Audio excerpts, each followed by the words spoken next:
जी, जब उड़ी पर आतंकी हमला हुआ था, वहां पर सेना के कैंप पर आपने बहुत कड़ा फैसला लिया था कि दुश्मन के घर में घुसेंगे, उन्हें घर में घुसकर मारेंगे।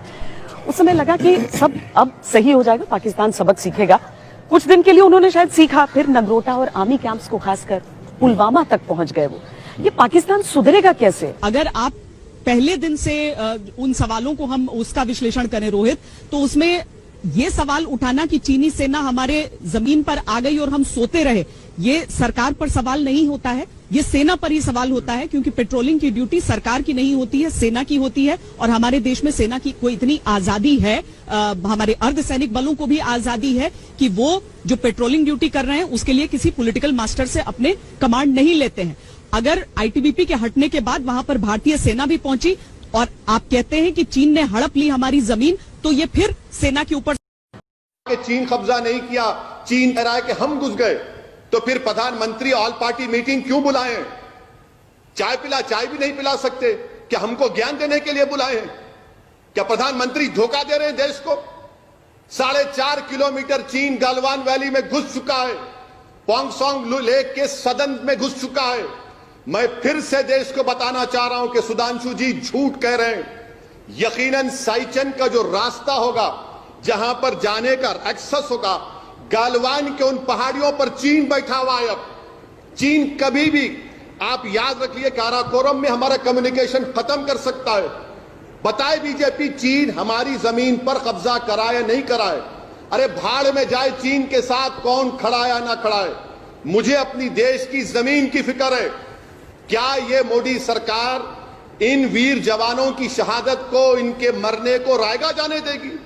क्या आज तक के चैनल पर वो सिपाही जिसका नाम सुरेंद्र सिंह है, अपने पिताजी को फोन करके कहता है कि 2000 लोग आकर हमला किए हम पर, कीले नेल्स लगे हुए लकड़ी के ऊपर, 3 हमारे सिपाहियों के चेहरे नहीं दिख रहे हैं, तो क्या चीन की जमीन पर थे?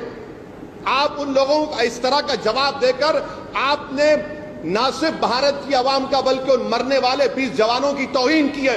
याद रखिए सुधांशु जी, नरेंद्र मोदी और आपकी सरकार देश की जमीन से बड़ी नहीं है। आप सरासर नाकाम साबित हुए हैं। और आप बार बार जो आईबी रिपोर्ट का जिक्र कर रहे सर, ये मीडिया में वाइडली रिपोर्टेड है, बड़े बड़े विज्ञान कह रहे हैं। बल्कि सुधांशु जी लिख लीजिए, क्या फिंगर 4 और फिंगर 8 पर हम पेट्रोलिंग कर सकते हैं? आज नहीं कर सकते हम। फिंगर 4 फिंगर 8 हमारा इलाका है। क्या डीपैक के सैटेलाइट्स नहीं बता रहे? आज भी हिंदू अखबार में सैटेलाइट के इमेज आया कि गालवा पोंगसोंग लेक पर चीन डैम बना रहा है, और आप यहां पर बैठकर इस तरह से बोल रहे हैं आपकी पार्टी की तरफ से।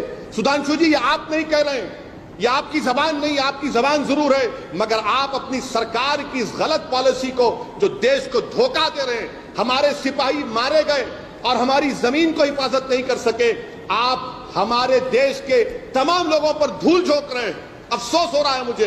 बताइए, आप डिफेंस मिनिस्टर के करीबी साथी हैं कि हर साल दिसंबर में डिफेंस मिनिस्टर, एमएचए, आईटीबीपी बैठकर साल भर की पेट्रोलिंग नहीं तय करता है? क्या हमारे एनटीआरओ के पास ड्रोन्स नहीं है, सैटेलाइट के इमेजेस हैं? किस तरह आपकी सरकार ने हमारे लद्दाख के एक लेफ्टिनेंट जनरल हरिंदर सिंह को एक मेजर जनरल के साथ बैठने को दिया? याद रखिए, चीन से मुकाबला करना है तो 56 इंच का सीना नहीं, दिमाग होना पड़ेगा और एक धड़कता हुआ दिल होना पड़ेगा इस देश के लिए। आप कब तक इस मुल्क को टीआरपी रेटिंग की